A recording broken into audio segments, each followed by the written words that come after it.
miles of babbling brooks, just the sort of place people from the coast cities like so well.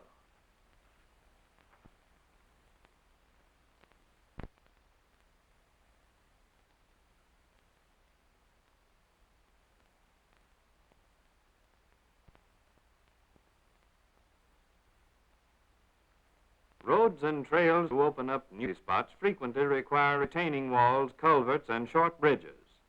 A fortunate circumstance at Cuyamaca is that sand and gravel are easily available, material to keep steam shovels and trucks busy for days.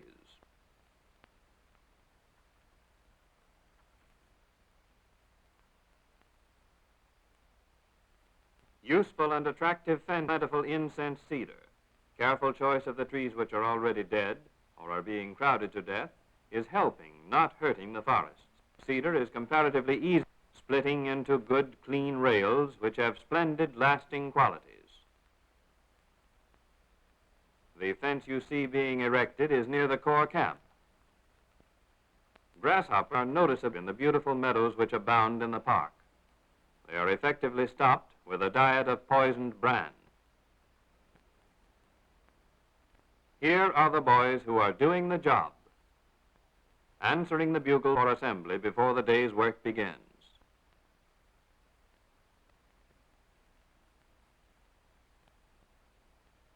On Morro, where that ancient pile known as Morro Rock is an outstanding scenic attraction, the old club is being expanded and developed in a manner which will make it attractive and useful to everybody.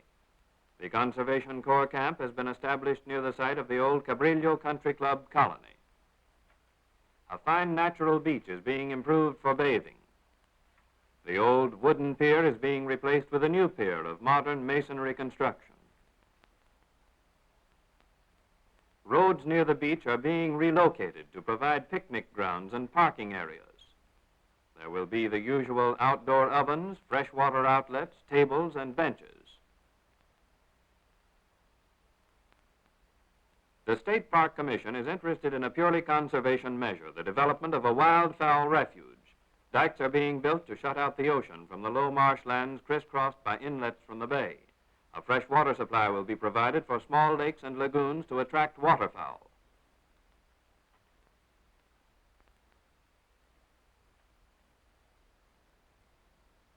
Russian Gulch in Mendocino County, richly clothed with redwoods, rhododendrons, ferns, huckleberry, and salmonberry, is another of California's parks fronting on the Pacific. The shoreline is sharply cut by inlets in which ocean tides lash wildly to create ever-changing water spectacles.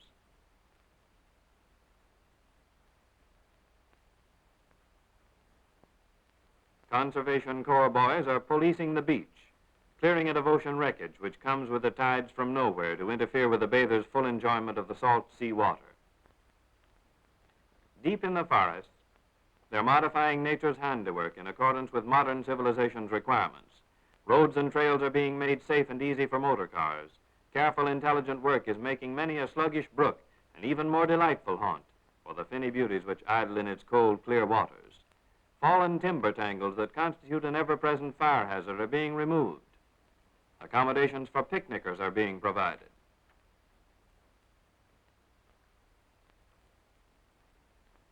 Housing of the Conservation Corps and their equipment has called for a considerable amount of construction in the park.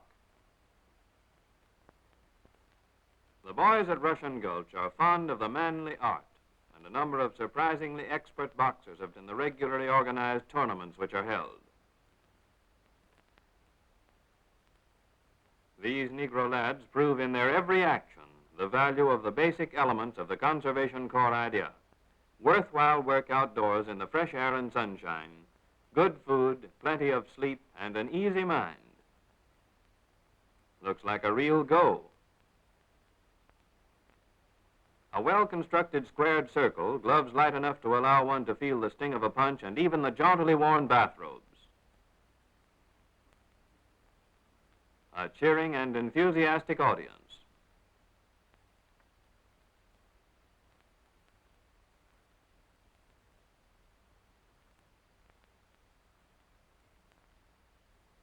These trophies, paid for by the boys themselves, will recall some of the happiest days in the lives of these fine young Americans.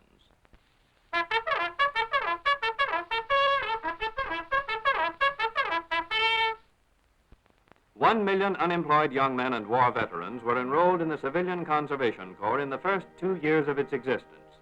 Enrollees are taken from the states on a population percentage basis.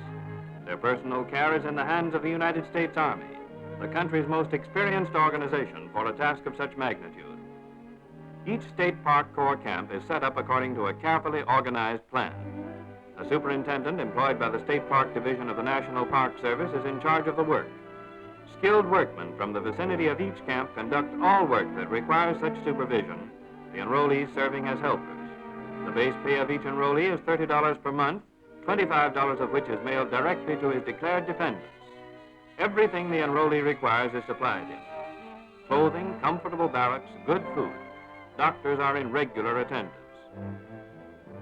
Direction of this unique and fundamentally sound program to preserve and develop a nation's resources by means of a plan that places high value on manpower is in the hands of some of the country's most important individuals and agencies, headed by President Roosevelt, the man who conceived it and put it into action.